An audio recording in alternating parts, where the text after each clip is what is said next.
ಪ್ರಜಾಧ್ವನಿ ಇದು ಪ್ರಜೆಗಳ ನಂಬಿಕೆಯ ಧ್ವನಿ. ಬಿಜೆಪಿಗೆ ಸೇರ್ಪಡೆ.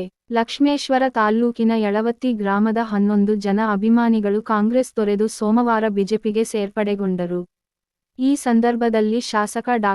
ಚಂದ್ರು ಲಮಾಣಿ, ಮಾಜಿ ಶಾಸಕ ಜೆಎಂ ಮಹಾಂತ ಶೆಟ್ಟರ, ಅಕ್ಬರ್ಸಾಬ್ ಯಾದಗಿರಿ, ಸುನಿಲ ಮಹಾಂತ ಶೆಟ್ಟರ, ಫಕ್ಕೀರೇಶ ರಟ್ಟಿಹಳ್ಳಿ, ವಾಸು ಪಾಟೀಲ, ನಾಗರಾಜ ಲಕ್ಕುಂಡಿ, ಬಸವರಾಜ ವಡವಿ, ಜಾನು ಲಮಾಣಿ, ಸೋಮಣ್ಣ ಡಾಣಗಲ್ಲ, ನಿಂಗಪ್ಪ ಬನ್ನಿ, ಶಿವಾನಂದ ದೇಸಾಯಿ ಸೇರಿದಂತೆ ಮತ್ತಿತರರು ಇದ್ದರು. ಸೇರ್ಪಡೆಯಾದಂಥ ಯಳವತ್ತಿ ಗ್ರಾಮದ ಎಲ್ಲ ನಮ್ಮ ಭಾರತೀಯ ಜನತಾ ಪಾರ್ಟಿಯ ಬಂಧುಗಳಿಗೂ ಇವತ್ತಿನ ಸೇರ್ಪಡೆಯಾದಂಥ ಕಾಂಗ್ರೆಸ್ಸನ್ನು ತೊರೆದು ಭಾರತೀಯ ಜನತಾ ಪಾರ್ಟಿಯ ಸಿದ್ಧಾಂತವನ್ನು ಮತ್ತು ನರೇಂದ್ರ ಮೋದಿಯವರ ಒಂದು ಆಡಳಿತವನ್ನು ಮೆಚ್ಚಿ ಇವತ್ತಿನ ದಿನ ಯಳವತ್ತಿ ಗ್ರಾಮದಿಂದ 11 ಜನ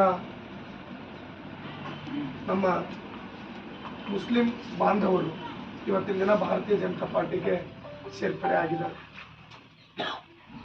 ಇವತ್ತು ನಡೀತಾ ಇರುವ ಲೋಕಸಭಾ ಚುನಾವಣೆ ನಮ್ಮ ಭಾರತ ದೇಶದ ಮತ್ತು ಭದ್ರತೆಯ ಚುನಾವಣೆ ನಡೀತಾ ಇದೆ, ತಮಗೆಲ್ಲರಿಗೂ ಗೊತ್ತಿದೆ.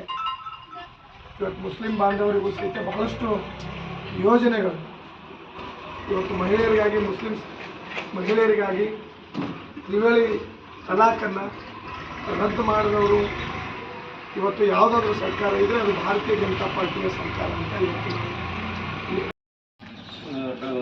ಪುರಸಭೆ ಸದಸ್ಯ ಅವ್ರ ಮ್ಯಾಗ ಸ್ವಲ್ಪ ಹಂಗೆ ಕೈ ಹಾಕಿದಕ್ಕೆ ಪಟ್ಟಣ ಹೊಡೆದ ಅಂದ್ರೆ ಎಷ್ಟು ಸೊಕ್ಕಿಗೆ ಬಂದಾರ ಅವರು ಅನ್ನೋದಕ್ಕೆ ನಿಮ್ಗೆ ಕೇಳಬೇಕಾಗಿತ್ತು. ಅವರು ಅಂದ್ರೆ ಆ ನಮೂನಿ ದೌರ್ಜನ್ಯ ನಡೆದವರು ಸೊಕ್ಕು ಆ ಬಳಿಕ ಅಲ್ಲೇ ಮಂದ್ಯಾಗ ಒಬ್ಬ ಸದಸ್ಯದಿಂದ ಕಪಾಳ ಹೊಡಿತೇನೆ ಅಂದ್ರೆ ಏನಿದೆ ಅರ್ಥ?